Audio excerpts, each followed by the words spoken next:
안녕하세요. 경제적, 육체적 어려움으로 힘든 분들에게 정확한 정보를 제공하여 희망적인 결과를 만들어드리는 산재 가이드입니다. 사업장에서 근무를 하다가 또는 출퇴근을 하다 사고가 나거나 질병에 걸렸을 경우 4대 보험의 하나인 산재보험을 통해 요양급여 및 휴업급여를 지급받을 수 있습니다. 하지만 사업장에서 다쳤다고 해서 모두 산재를 신청할 수 있는 것은 아니며 산업재해 보상보험법상 업무상 재해의 인정 기준에 해당되어야 하죠.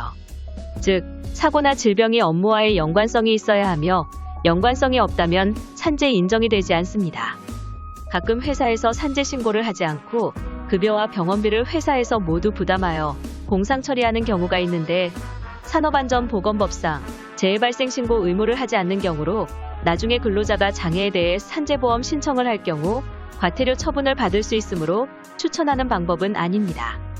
산재보험 처리 절차는 사고가 발생하여 근로자가 산재지정 의료기관 병원에 후송되면 진단서 발급과 사업주 확인을 통해 요양급여 신청서를 작성하여 사업장 관할 근로복지공단에 신고하는데 신청서 작성 시 하단의 위임란에 날인을 하면 의료기관이 토탈 서비스를 통해 접수가 가능합니다.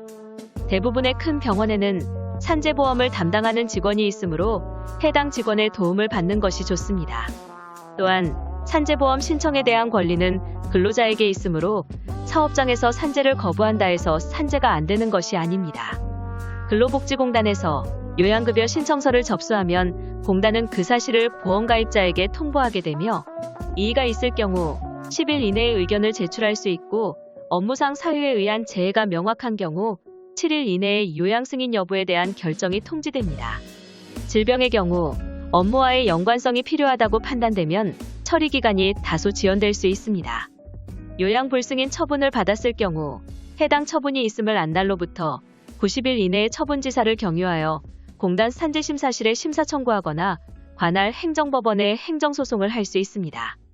또한 산업재해에 대한 입증 책임은 산재임을 주장하는 근로자 측에 있으므로 가급적 사고 현장 사진이나 사고 목격자 진술서 등을 확보하도록 하고 요양신청서상의 재해 경위란에 사고 내용이 사실에 맞게 기재되었는지 꼼꼼하게 확인합니다.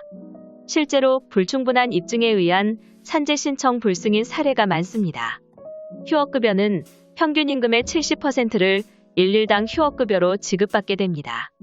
산재 승인 시점 이전에 발생된 진료비 영수증, 약제비 명세서, 간병료, 이송과 통원에 소요된 각종 비용, 의료기구 구입비 등의 비용도 꼼꼼하게 체크하여 청구하고 회사가 제출한 월급 명세서 임금대장을 기초로 산정된 휴업급여도 제대로 산정이 되었는지 정보공개 신청서를 제출하여 평균임금 산정 내역서를 요구하여 확인해 봅니다. 요양기간 동안 임금이 오를 경우엔 평균임금을 다시 산정해야 하는데 공단이 직권으로 재산정하지 않을 경우 근로자가 직접 임금협상 합의서와 같은 임금인상 자료를 첨부하여 평균임금 정정 신청을 요구하면 되니 참고하시기 바랍니다. 산재 가이드는 법률적으로 문제가 될 수 있는 부분에 관해 상세히 설명을 드리고 해결책을 제시하는 길잡이를 해드립니다. 항상 노력하는 자세로 의뢰인의 이익을 최우선하는 모습을 보여드리겠습니다. 그 밖에 더 많은 정보는 네이버 산재 가이드 카페로 오시면 확인하실 수 있습니다.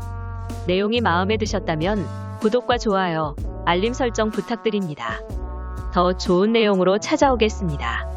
감사합니다.